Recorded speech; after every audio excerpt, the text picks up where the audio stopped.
Radio Biarritz, c'est l'Esprit Biarro. Portrait, sport, musique, info. Bonjour messieurs. Bonjour. Bonjour Michel. Alors qui est Michel? C'est moi. Et bonjour Christian. Bonjour. Alors, je suis très honoré de vous recevoir dans les studios de Radio Biarritz.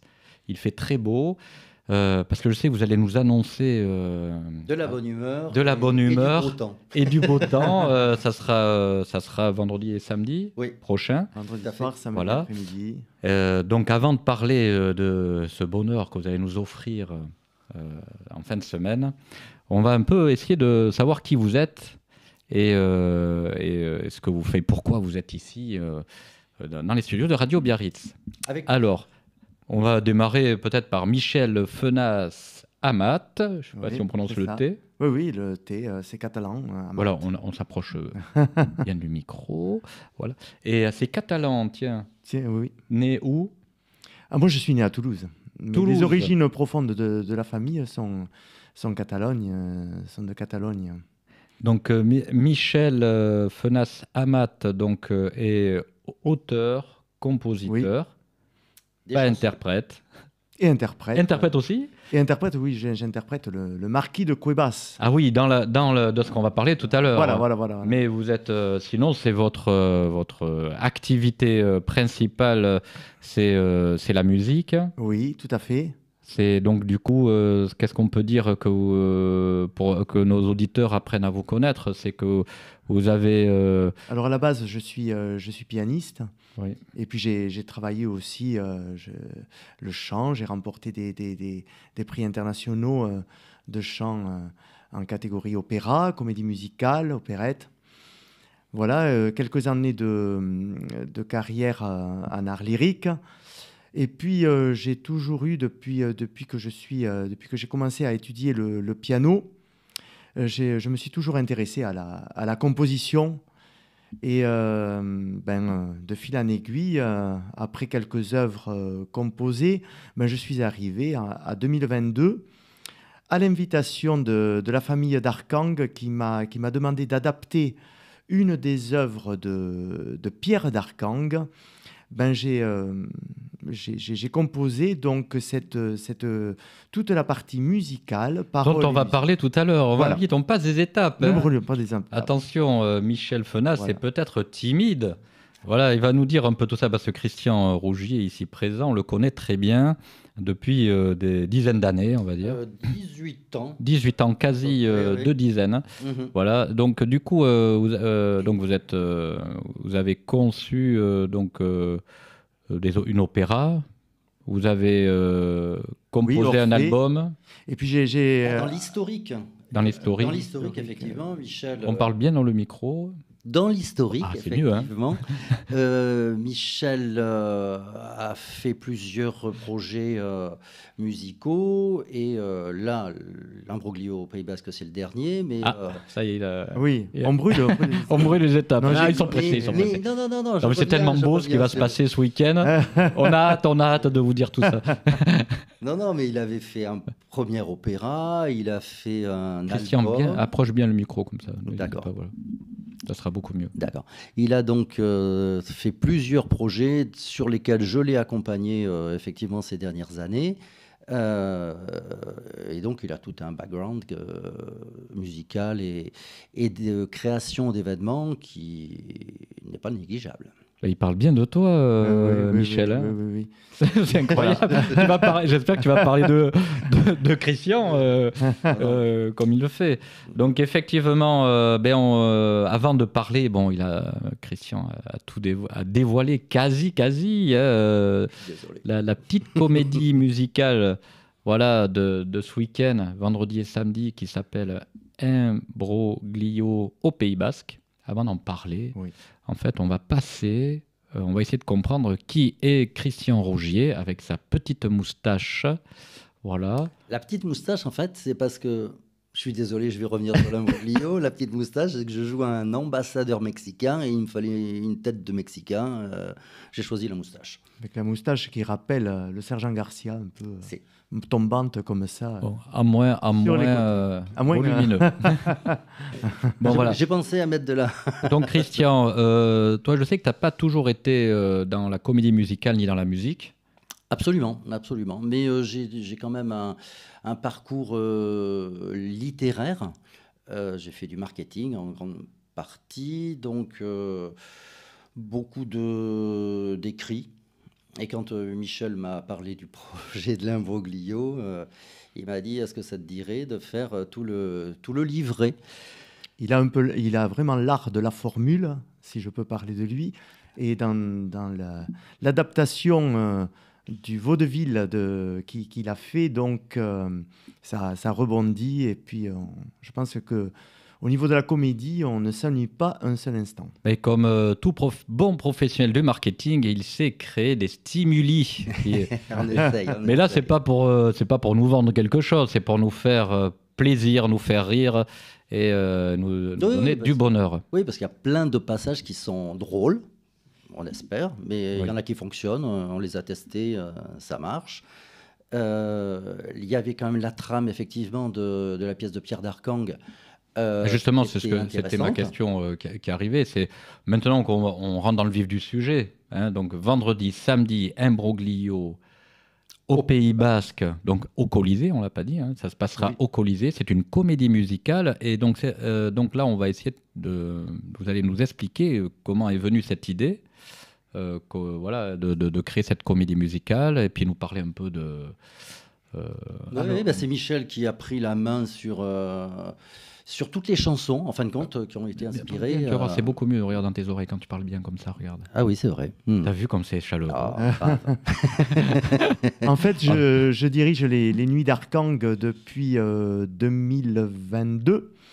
Et les héritiers de Pierre d'Arkang, la famille actuelle des marquis d'Arkang, m'a demandé de faire quelque chose autour des pièces de Pierre d'Arkang. Et de fil en aiguille, ce retour de l'ambassadeur, donc une pièce qui avait été créée en 1929 au Casino de Cannes, une pièce, un vaudeville donc de Pierre d'Arkang, le retour de l'ambassadeur. J'ai choisi cette pièce-là parce qu'elle m'a séduite. Elle a vraiment, c'est vraiment les portes qui claquent, les rebondissements, tous les ingrédients du vaudeville sont là. Et on en a fait. J'ai choisi cette pièce pour en faire une adaptation. Et j'ai très vite composé 18 chansons. 18 chansons. Et c'est Christian Rougier, donc à qui j'ai confié l'adaptation de la comédie, c'est-à-dire toute la partie parlée. Ce qu'on appelle le livret, en fait. Le livret, le livret. voilà. Bah, c'est-à-dire qu'il a fait donc 18 chansons. J'avais une trame et il m'a dit maintenant, tu relis les chansons les unes entre elles. Et donc il fallait faire rire, il fallait étoffer, il fallait... il fallait travailler autour. Voilà. Et c'est ce qui a été fait. Et puis, du mieux du monde. Tout ça avec un fond, avec des mélodies incroyables. Alors là, moi, depuis que j'ai un petit peu préparé la petite interview, hein, mais en fait, les mélodies, en fait, les compositions de Michel sont efficaces. Elles sont efficaces, vous les répétez en permanence, puis ça vous met du baume au cœur. C'est vraiment très sympa. Justement, dans quelques instants, on va mettre le final, la musique du final, avec un petit peu la vidéo pour mettre l'eau à la bouche. Et donc, cette comédie musicale, donc c'est la famille. Donc, tu es en contact avec la famille Arkang. Oui. Voilà. Et quand ils ont vu ce projet. Quand ils ont vu le projet, ils nous ont même confié leur fille. Ouais. Ah, mais d'accord. Parce que la très jolie jeune femme sur l'affiche n'est autre qu'Eugénie d'Arkang. Il y en a deux. Oui, c'est vrai. Oui, il y en a c'est deux vrai, très c'est vrai. jolies, très jolies. La plus grande des deux. Il y en a une avec une moustache. Ah non, c'est pas. Oui. Bon. J'assume mon côté féminin, mais quand même. La plus grande des deux, c'est Eugénie Darkang, voilà. D'accord. Et Et- Anaïs de Faria, donc, qui est une très bonne soprano, avec une voix magnifique. et bonne, excellente comédienne. Et il faut rappeler que chacun des 10 personnages Alors sont oui, voilà, des, c'est ce des qu'on artistes dit. complets. Vous êtes 10 sur scène. Ouais. Oui. Voilà. Ah non, plus les choristes. Des choristes. Ah, d'accord. Racontez-nous un peu la scène. Voilà. Donc, on a Alors, dit 10 il y a 10 artistes. personnages 10 et personnages. chacun des 10 personnages sont des artistes complets puisqu'il faut savoir autant chanter que jouer la comédie, que danser aussi. Et puis, il y a 10 choristes voilà, qui font dans l'acte 1, qui font des extras, des domestiques. Le petit personnel. Le petit personnel. Et dans l'acte 2, ils sont carrément les invités mondains, puisque la finalité de ce vaudeville, c'est une soirée dans le grand monde avec plein de rebondissements et de... Et tout ça au Mexique.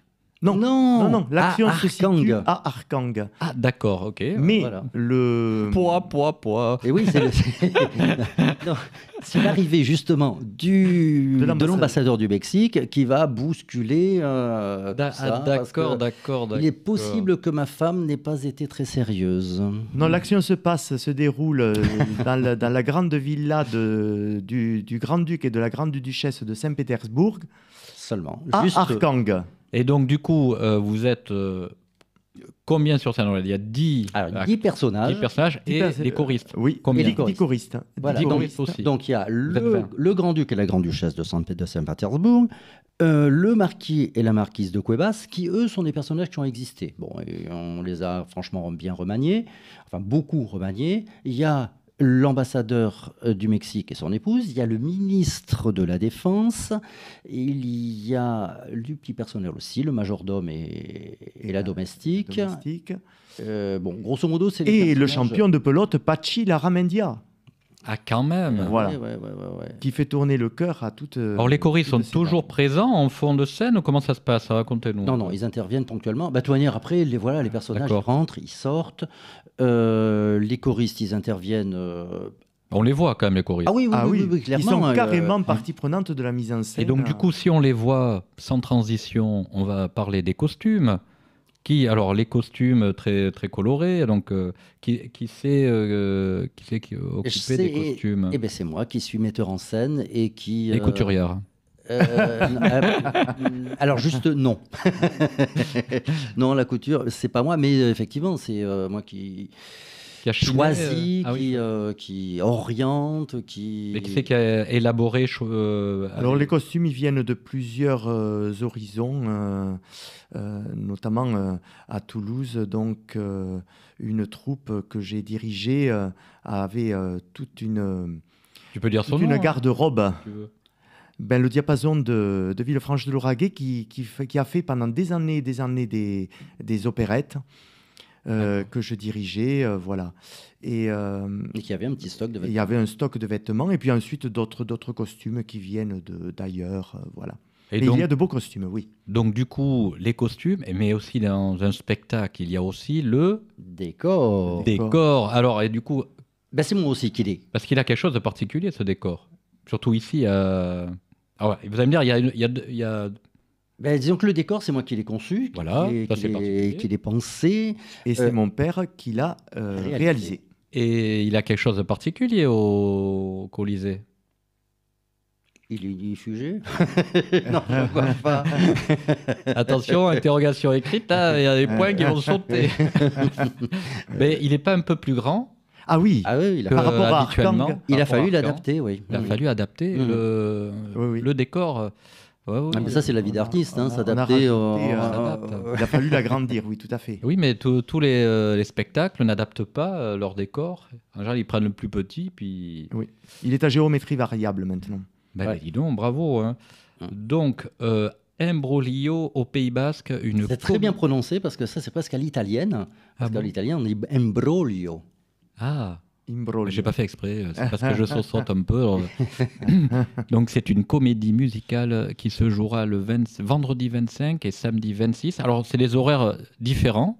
Oui. Vendredi, c'est Soir. soir à 20h. 20h. Mhm. voilà, au Colisée de Biarritz, au théâtre du Colisée. Et samedi, c'est 15h30. 15h30. Sympa aussi, 15h30. Oui. Ouais, pour un samedi, c'est Voilà, pas mal. C'est pas soirée mal. et après-midi. Comme ça, on peut faire poursuivre, boire l'apéro, Oui. et puis chez Aller les amis, dîner, et parler de... Et puis continuer à À chantonner. chantonner ces merveilleuses mélodies. Aller danser ce cha-cha-cha endiablé sur la plage Et oui, devant le casino. et voilà. Mais, Oui, parce qu'on parle du Grand Hôtel en plus, hein, dans le Ah oui, Grand oui. Hôtel de Biarritz. Le grand hôtel l'hôtel du Palais de Biarritz est mis en avant dans... alors, si ça vous dit, messieurs, avant de clôturer, en clôturant, on va dire, on va mettre un extrait, hein, le final. Mais si vous aviez un dernier petit mot à dire à nos auditeurs pour qu'ils viennent déjà suivre vos carrières respectives, déjà, où est-ce qu'on peut, par exemple, trouver tes œuvres, Michel, tes Alors, oui. albums, etc. Alors l'album Aria Pyreneus, donc ça c'est tout un programme que j'avais composé qui est sorti en 2015, Fnac et compagnie, diffusé par Agorilla également.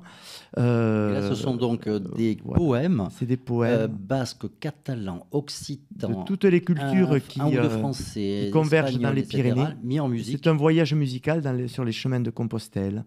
Voilà. Et depuis 2015, les concerts n'arrêtent pas. Et je crois qu'il y en a un d'ailleurs. Un à concert. Arkang, au fait, oui, Arkang, le fin 8 d'année. décembre. Ah On oui. pourra en reparler. Ah, ben, avec plaisir. Voilà, parce qu'on sera bien rodé. Voilà. Alors, ce sont deux spectacles complètement différents. La comédie musicale avec des personnages, etc. Oui. Et le donc restant qui est, un concert avec des choristes Mm. plus statiques, mais avec des mélodies toujours de Michel qui sont toujours efficaces.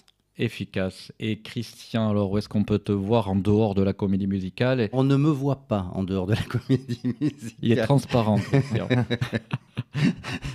Mais j'agis dans l'ombre. Non, par contre, il campe très très bien, je pense. Ah, c'est un campeur. Ce personnage de l'ambassadeur du Mexique dans toute sa splendeur. Bon, écoutez, on va saluer nos amis. On va mettre en finale on va dire, une petite minute du final. Là, on fait le final. Avec grand plaisir. Oui. Final.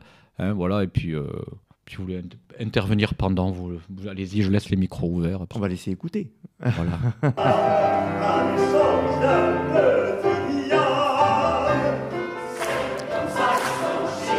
Hop. Le cha-cha.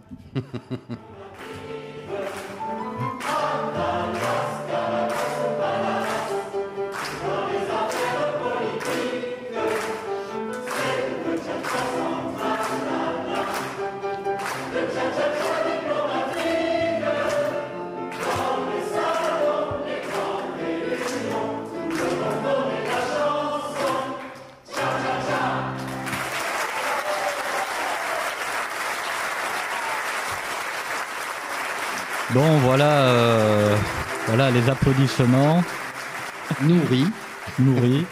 Merci beaucoup. Merci beaucoup, Merci à messieurs, d'être venus à Radio Biarritz et puis continuer à nous faire rêver et amener le soleil. Regardez-moi ça. Le ciel est bleu aujourd'hui. Bye bye. Au revoir. Au revoir.